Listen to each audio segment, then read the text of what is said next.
Of the 425,000 Axis prisoners held across the United States during World War II, 2,002 German PS tried to escape. Every single one was caught except for one. His name was Heinrich Schaefer, Lofa pilot, a survivor of North Africa. And on an August morning in 1944 he walked out of a Texas prison camp and disappeared into the desert forever. The guards found his bunk perfectly made, boots missing, uniform folded with military precision. Next to it, a torn Bible and a single line scrolled in pencil. Freedom is not given. It must be found. At first, they thought it was a joke. Camp Hearn, known to locals as the Ritz, was one of the most secure peace sites in America. Place where German officers played chess, tended gardens, even ran a small theater troupe. No one escaped from Hearn. No one survived long outside the wire, but when the morning count came, one man was gone. The only trace, hoofprints leading south.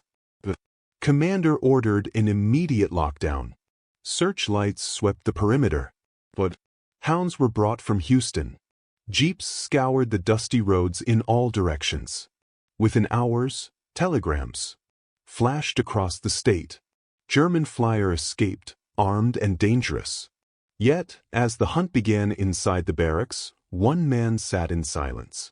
The name was Karl Mueller, a fellow Luftwaffe pilot and Schaefer's closest friend. He stared at the empty bunk, at the folded uniform, at the trail of dust left behind. Years later, he would tell interviewers, Heinrich wasn't escaping the Americans. He was escaping himself. Karl remembered the last time he saw him, the night before the escape. The camp was quiet, the guards playing cards under the watchtower. Schaefer had been restless for weeks. "Do you know what freedom tastes like?" he asked Karl softly. "It's not bread. It's not air. It's silence. The kind of silence that belongs to no one." Karl thought he was dreaming out loud, but Schaefer meant every word. At dawn, when the guards realized what had happened, Karl said nothing. He watched as soldiers tore through bunks, flipped mattresses, shouted questions. One officer pointed at him. "Did he tell you?" Karl simply said, "No, sir." But he knew. Schaefer had studied the guards' rotations, the gaps between patrols, the habits of men who had grown too kind, too predictable. The irony was bitter. The Americans' humanity made escape possible. Outside, the Texas sun burned white against the horizon. The landscape offered no cover, only heat, dust, and miles of nothing. But Schaefer had planned for that. He'd stolen food, water, and somehow a horse from a nearby ranch. The hoofprints proved it. By the time search planes circled overhead, he was already 2 days ahead. For the camp, the escape became a storm. For the U.S. Army, it became a headline. But for Karl Mueller, it became something else. Entirely a haunting question. How does one man vanish in a land so vast, watched by so many, hunted by a nation that could find anyone? He would spend the rest of his life trying to answer it. And America would never forget the day one German pilot outwitted an empire built on discipline, technology, and open sky, then simply vanished into the Texas dust. Because in a war measured in tanks, bombs, and bodies, it wasn't the man who fought hardest who became legend. It was the one who disappeared. In wartime Germany, propaganda painted the American prison camps as places of humiliation and cruelty, barbed wire, beatings, hunger. Yet, when captured, pilots like Karl Mueller and Heinrich Schaefer arrived in Texas. What they found looked nothing like the Reich's warnings. There were barracks with wooden floors, bunks with clean sheets, and food served 3 times a day. The guards were strict but fair. Many even fought. Karl remembered whispering to Schaefer the first night, "If this is captivity, then maybe we lost to better men than we thought." But beneath the calm surface of camp life, another kind of war simmered, one of pride and patience. Every prisoner dreamed at least once of escape, of running into the endless American plains, and somehow finding their way home. Rumors spread through the compound like wildfire. Texas touches Mexico, one officer claimed. If you can reach the Rio Grande, you're free. Others said the Americans were soft, distracted, easy to smart. After all, there were only a handful of guards for hundreds of prisoners. The fantasy of freedom began to take shape. In letters and whispers, the myth grew that America's vastness itself could not contain a determined German. But they were wrong. The U.S. Army had not built prison fortresses. It had built systems, organized, consistent, and quietly efficient. Escape was not stopped by force. It was stopped by design. Prisoners were counted 5 times a day, rations logged and balanced, maps censored from books and magazines. When men worked outside the wire on cotton farms or lumber projects, local sheriffs knew every face by heart. And then there was the greatest wall of all, Texas itself. Carl later wrote, "It wasn't the wire that kept us in. It was the world beyond it. For those who tried to run, the land was merciless. Endless fields of burning grass, rattlesnakes underfoot, the sun like an iron weight pressing down on your skull. The rivers were wide, the towns watchful, and unlike Europe where a uniform might inspire loyalty, here drew stares, questions, suspicion. Escaped PS could hide from guards, but not from kindness. When they knocked on a farmer's door begging for food, they were fed and then quietly reported to the local sheriff. Americans didn't kill escapees. They returned them alive, fed, and often with clean clothes. It was the strangest defeat imaginable. Chief had watched this pattern unfold for months. Every escape attempt ended the same way, a man too hungry to run, too grateful to hate. He studied each story, tracing their mistakes like equations. He kept a secret notebook filled with details: guard rotations, gate locks, distances between work details and train stations. He wasn't reckless. He was patient. Carl once caught him watching the horizon during roll call. "You really believe you can make it?" he asked. Schaefer smiled. "Freedom is not a distance, Carl. It's a direction." That sentence haunted Carl long after the war, because every man in that camp had thought about running. But only one believed freedom could exist beyond survival. The myth of easy escape had fooled everyone but him. He knew the truth. America wasn't weak. Its mercy was stronger than any wall, and that made him more determined than ever to leave. To him, captivity was not a cage. It was a mirror, and one day soon he intended to step through it. By 1944, the United States had built something no nation in history had ever attempted. An empire of prison camps spread across its own soil.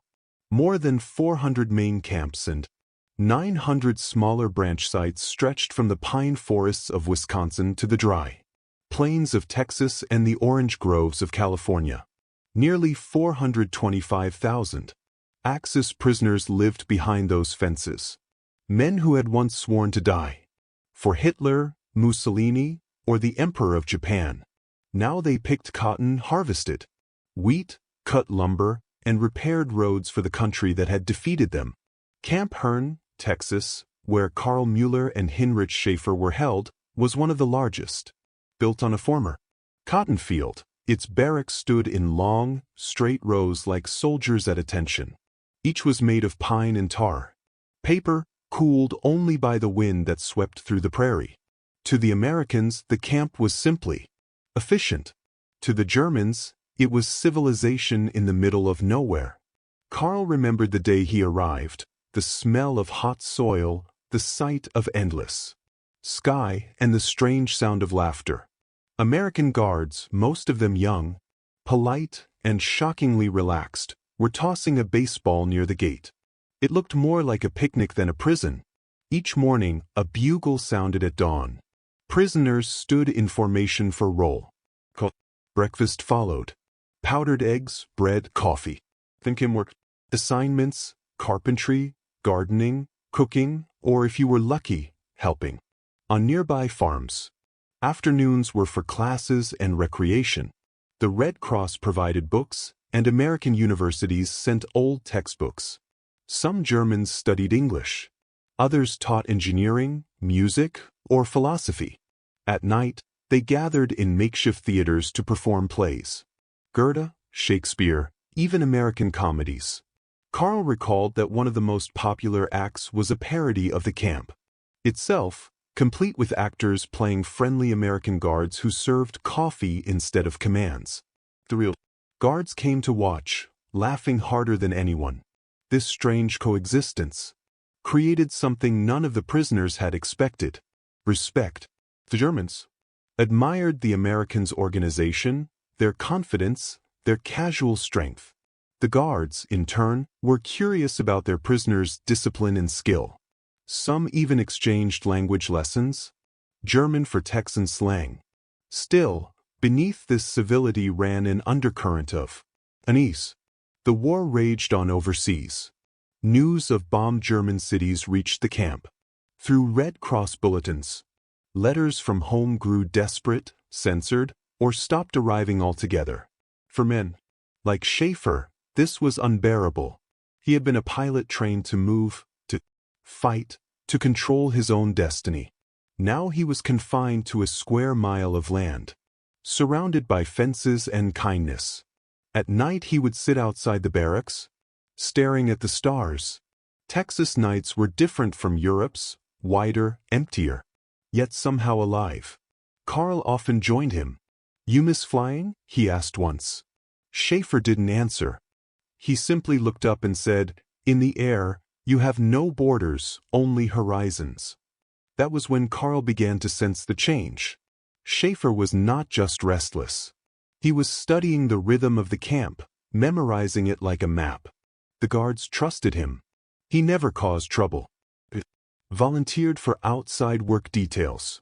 And with every errand beyond the fence, he learned a little more. How to move unseen, when to speak, when to vanish. Camp Hearn was built on rules and routine. Schaefer understood both better than anyone. It was only a matter of time before he used them not to survive, but to disappear. The official numbers told a story that seemed impossible. Across all American P camps during World War II, 2,222 German prisoners attempted to escape. Only one, Heinrich Schaefer, was never recaptured. Statistically, the odds of permanent freedom were less than 0.05%. Yet, Schaefer beat them. Military historians later called it a mathematical miracle. But the truth was simpler. America's system made escape almost pointless. Each camp was a closed circuit of discipline. Roll calls were counted and verified 5 times a day. Guards rotated shifts on an exact schedule. Floodlights illuminated every corner of the perimeter. Even the dogs were tracked by serial number. At Camp Hearn, every movement from a kitchen delivery to a work detail was logged. With military precision, trucks departed at 0600. Farmers signed papers for every prisoner they borrowed. The U.S. Army didn't just control bodies.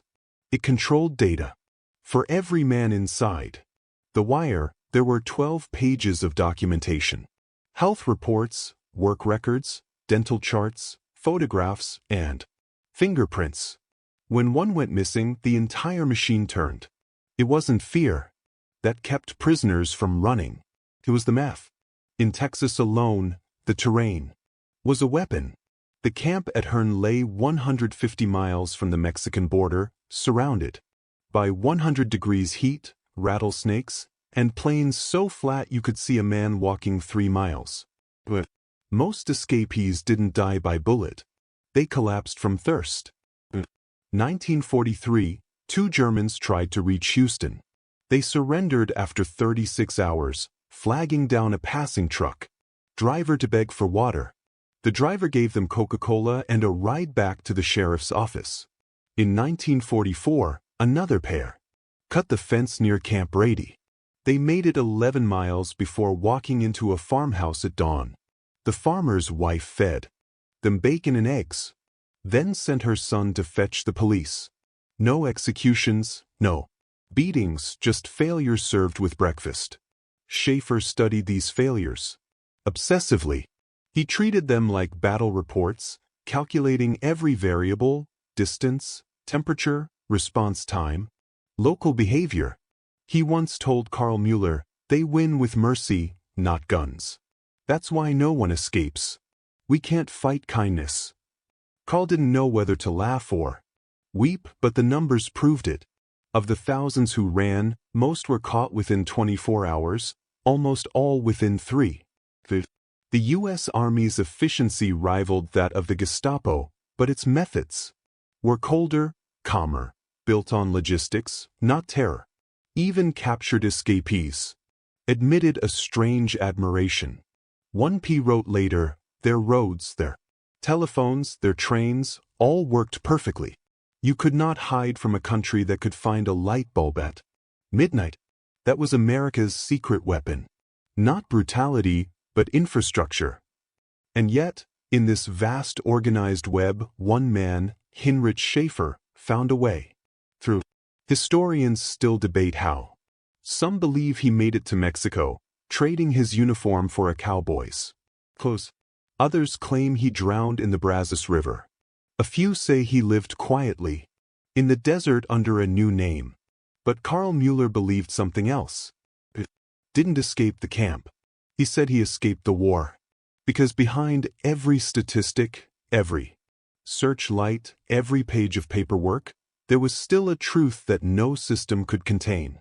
One man's refusal to surrender his freedom, even when the math said it was impossible. And that refusal made him not a fugitive, but a legend. For months, Heinrich Schaefer prepared not an escape, but a disappearance. Unlike the reckless few who sprinted into the night, he studied the camp like a scientist examining a living organism. He learned its pulse. The guards changed at precisely 1,800 hours. The dogs were fed just before lights out at 2,200. The kitchen's back door was left unlocked during trash disposal for 10 minutes every evening. He volunteered for kitchen duty. Each day he memorized new details. The distance between fences 27 feet, the rotation of the tower. Spotlight every 17 seconds. The sound of the gate chain clinking before the 9 o'clock p.m. lock. He didn't need courage. He needed timing. Carl Mueller was one of the few who knew. "You'll never make it," he warned. "You'll run out of water in it." Schaefer smiled. "Then I'll find water." He wasn't joking. For weeks he built a plan around the simplest truth. Survival came not from speed, but from understanding what others overlooked. When he peeled potatoes, he hid dried slices of bread in his shirt lining. When he swept the floor, he mapped the guard's boots in the dust. He learned English from a Texan guard named Jenkins, asking endless questions about weather, roads, and rivers. Jenkins laughed, thinking the German pilot was simply bored. One evening, while on kitchen duty, Schaefer found his opening. A storm had rolled across the plains, blotting out the moon. The ground turned to mud, the searchlights scattered by the rain. Inside the mess hall, noise drowned the usual guard calls. He slipped out the back door with a broom in his hand. At first, he didn't run. He walked, blending into the shadows between the outer fence and the supply shed, timing every step to the flash of lightning. He crawled under the drainage ditch, cutting his palms on the wire mesh.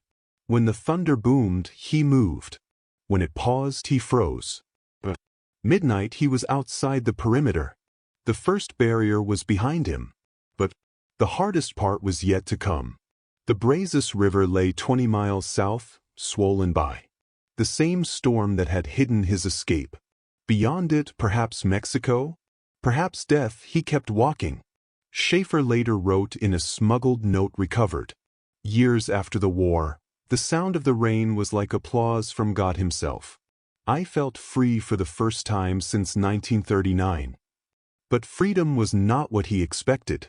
The storm gave way to silence. The Texas prairie stretched out before him like an ocean of mud. The road signs meant nothing. The stars were obscured, and every step felt heavier than the one before. By dawn, he was drenched, shivering, and starving, but alive. The nearby farmhouse, an old woman spotted him from her porch. She didn't scream. She simply watched, eyes narrowed beneath her hat. He froze, expecting a shout or a rifle. Instead, she turned, went inside, and came back with something in her hands, a tin cup of water. She set it on the fence post and walked away. She drank, hands trembling. That was the first time Schaefer realized the truth Carl had whispered in disbelief weeks before. America didn't need to chain its enemies. It disarmed them with decency. And from that moment on, his escape wasn't just about reaching Mexico. It was about understanding how a nation could be so powerful it didn't need to be cruel. But kindness could be a trap too. And in Texas, even ghosts left footprints. By the second morning, the camp guards had discovered the empty bunk. The alarm didn't ring with panic. It rang with procedure. Every escape had its checklist, and by sunrise, the machine was already moving. At Camp Hearn, the guard captain logged the missing number. Prisoner 47B Schaefer Heinrich. Within 30 minutes, telegrams had reached county sheriffs across central Texas. By 10 a.m., roadblocks were forming on every highway leading south. It wasn't rage that drove the search. It was precision. America's manhunt worked like its factories. Fast, coordinated, tireless. By noon, the Army Air Force was notified. Pilots flying supply runs out of Dallas were ordered to keep watch for a lone figure on foot.